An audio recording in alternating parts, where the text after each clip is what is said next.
탄핵소추안이 국회에 제출이 됐고 이제 국회의원들에게 탄핵소추안이 제출됐다는 것을 보고하기 위한 국회 본회의가 잠시 뒤에 열립니다.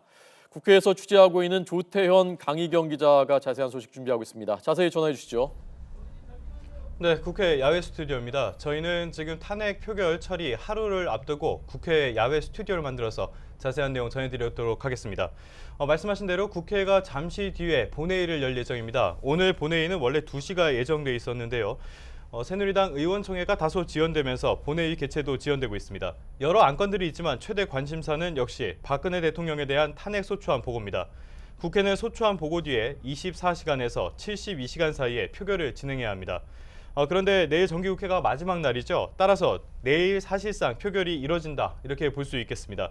새누리당 주류인 친박계 역시 내일 표결을 막거나 불참하진 않겠다는 계획인 만큼 계획대로 탄핵안 표결 내일 이뤄질 것으로 보입니다.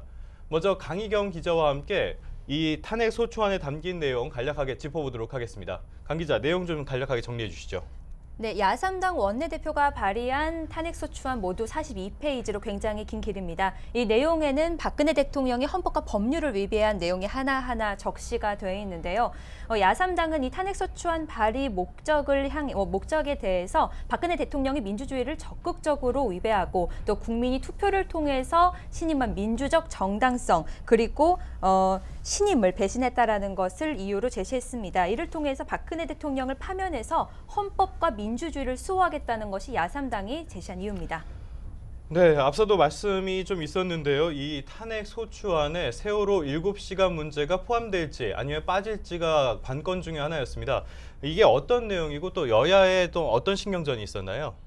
네, 새누리당은 이제 세월호 7시간을 탄핵소추안에서 제외해달라고 요구를 해오고 있습니다. 이 세월호 7시간은 박근혜 대통령이 세월호 참사 당시에 모습을 7시간 동안 드러내지 않았던 것에 대해서 야당이 공세를 이어갔던 부분인데요. 이 내용이 탄핵소추안에 포함이 되면서 새누리당은 조금 주춤한 기류를 보이고 있습니다. 왜냐하면 이것을 앞서서 터무니없는 정치적 공세라고 여권에서 공세를 했었던 데다가 이것이 공소장에 적시되어 있는 내용도 아니기 때문에 이 내용이 적시되어 있는 탄핵소추안에 찬성표를 던지기가 어렵다고 말하는 겁니다. 그래서 새누리당 비주류는 이 내용을 탄핵소추안에서 제외해달라고 야권에 정식으로 요청을 했지만 오늘 민주당이 다시 한번 이 내용을 뺄 수 없다고 발표를 하면서 새누리당 비주류의 움직임은 내일까지 한번 다시 지켜봐야 할 것 같습니다. 네, 이제 탄핵 가결 전망에 대해서 좀 살펴보겠습니다. 탄핵 가결을 위해서는 국회 재적의원 3분의 2 이상의 찬성이 필요합니다. 이걸 다시 한번 설명을 해드리면요. 국회의원 200명 이상이 찬성을 해야 탄핵 소추안이 그러니까 가결이 된다는 뜻입니다. 이 부분에 대해서 이제 지금 국회 의원 구분, 의원석 이런 것들이 중요한 상황인데요. 좀 이 부분에 대해서 강 기자 정리해 주시죠. 네, 20대 국회의원 의석수 먼저 한번 살펴봐야 할 필요가 있습니다. 새누리당 128석, 그리고 더불어민주당, 국민의당, 정의당 순으로 이제 121석, 38석, 6석으로 나눠져 있고요. 무소속이 정세균 국회의장 포함해 7석이 되어 있습니다. 이 모든 야3당과 무소속을 합쳐서 172석이 됐는데요. 때문에 새누리당에서 28석을 찬성표가 있어야지만 탄핵안이 가결이 됩니다. 네, 이제 가장 중요한 게 새누리당 비주류가 어떻게 이 탄핵안 처리에 있어서 어떻게 임할지가 가장 중요하다 이렇게 볼 수 있습니다. 강 기자, 지금 새누리당 비주류들 분위기가 어떻습니까? 새누리당에서는 최소한 35표 이상은 찬성표가 나올 것이라고 자신을 하고 있습니다. 앞서 공공연하게 발표한 적도 있었는데요. 새누리당 비주류 의원들은 또 친박계 의원들과도 개인적인 접촉을 가지면서 친박계 일부에서도 탄핵 찬성표를 끌어올 수 있다고까지 자신하는 모습입니다. 때문에 200표 이상은 넘길 것이라고 비주류 내부에서는 자신감 있는 목소리가 나오고 있는 상황입니다. 네, 지금 아직까지 이 탄핵 소추안 보고를 위한 본회의는 열리지 않고 있습니다. 이 탄핵 소추안은 부결될 수도 있습니다. 지금까지 상황으로 봤을 때는 가결 가능성이 높지만 부결이 될 가능성도 배제할 수는 없는데요. 강 기자, 만약에 부결이 되면은 이후의 절차는 어떻게 되나요? 부결된다면 일단 재발의는 불가능한 상황입니다. 왜냐하면 내일 표결이 이루어지는데요. 표결이 진행되는 내일이 이번 정기국회의 마지막 본회의일뿐만 아니라 한 번 부결된 안건은 같은 회기에 다시 심의할 수가 없다는 일사부재리 원칙이 있기 때문입니다. 하지만 또 여야 원내대표 여야가 합의를 해서 임시국회 일정을 잡아 다시 한번 재발의를 할 수는 있지만 여당이 이에 동의할 가능성은 희박한 상황입니다. 네, 지금 이제 중요한 내용이 탄핵 전망 또 여야에 미치는 내용 어떤 영향이 있을 것인가 이런 부분들이 중요하기 때문에 오늘 여당 야당도 상당히 좀 바쁘게 움직이는 모습을 보여줬지만 그 소식 전해드리기에 앞서서 이 탄핵 전망과 여야에 미치는 영향 어떤 것이 있을지 한번 짚어보도록 하겠습니다. 먼저 이제 새누리당 친박계 그 지도부를 지금 장악을 하고 있는 친박계들의 입장을 한번 살펴볼게요. 지금 강 기자 보기에는 저기 탄핵 친박계들이 어떻게 나설 것인지 또 이 탄핵 가결 또는 부결 뒤에 어떤 영향이 있을 것인지 설명 좀 부탁드릴게요. 친박은 앞서 어제 새누리당 이정현 대표도 말했듯이 부결을 원하고 있습니다. 왜냐하면 앞서서 탄핵 표결을 반대해 왔기 때문에 압도적으로 탄핵안이 통과가 된다면 친박이 거의 패족 수순에 이를 것이라는 전망이 나오기 때문입니다. 때문에 새누리당 이정현 대표는 어제 부결을 원한다고 개인적으로 말하기도 했고 또 오늘 의원총회에서도 그렇고 오늘 지도부 회의를 통해서도 그렇고 지도 비주류를 상대로 최대한 탄핵 찬성표를 탄핵 반대표를 이끌어내기 위한 움직임이 거셉니다. 네, 일단 또 압도적인 찬성이 아닐 경우에는 친박계 입장으로서는 이 재개 가능성도 있다 이렇게 보고 있는 분위기 같습니다. 내일 표결이죠. 내일 표결의 핵심 역시 새누리당 비주류, 비박계라고도 할 수 있겠습니다. 이 비주류들의 지금 분위기는 어떻습니까?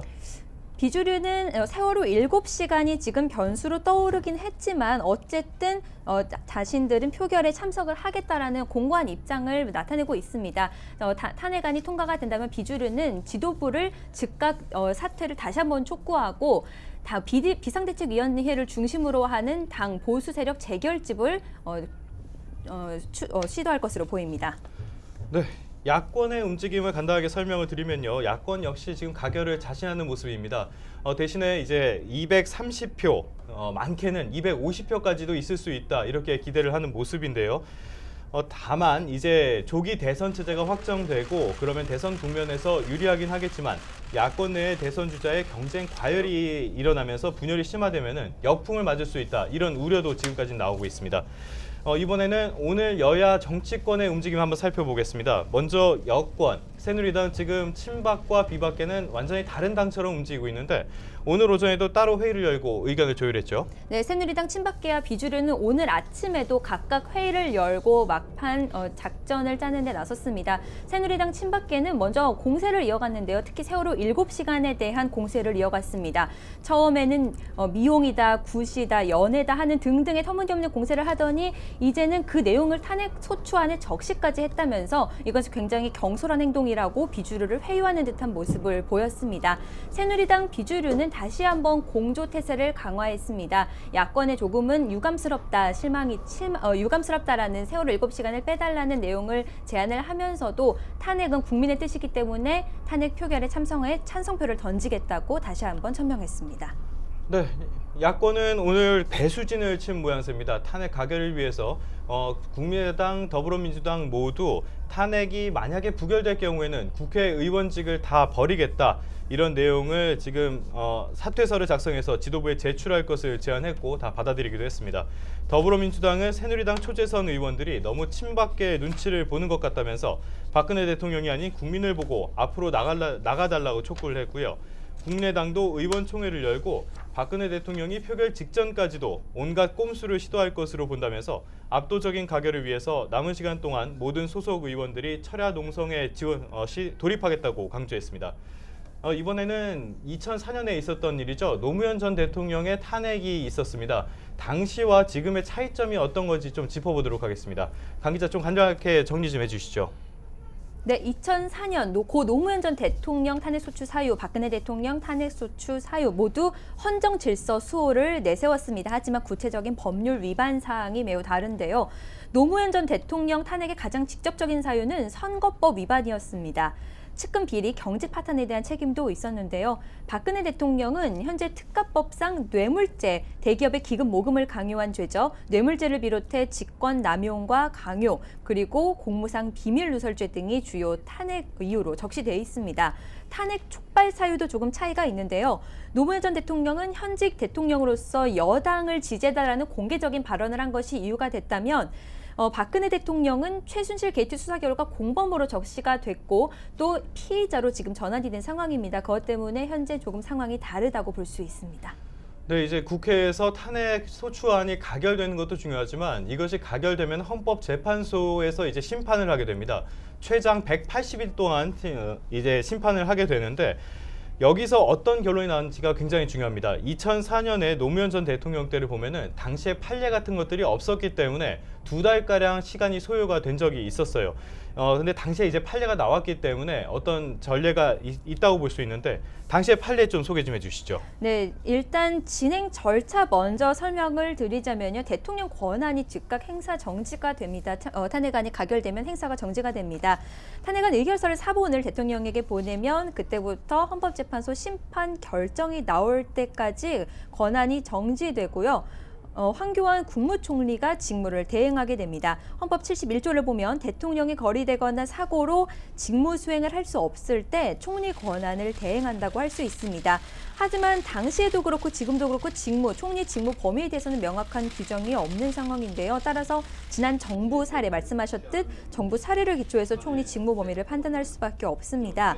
2004년 3월 노무현 대통령 탄핵안이 의결됐을 당시에 대행한 고건 전 총리 사례가 기준이 될 가능성이 큰데요. 가장 먼저 고건 전 총리는 국방을 챙겼고 그다음에 외교, 치안 순으로 챙겼던 모습을 볼 수 있습니다. 또 낮은 자세를 유지하면서 대통령 권한 대행 일은 청와대 비서실이 보좌받기도 했습니다. 때문에 이런 상황에 따라서 황교안 국무총리의 직무 대행이 어떻게 여야 합의로 이루어질지도 주목되고 있습니다.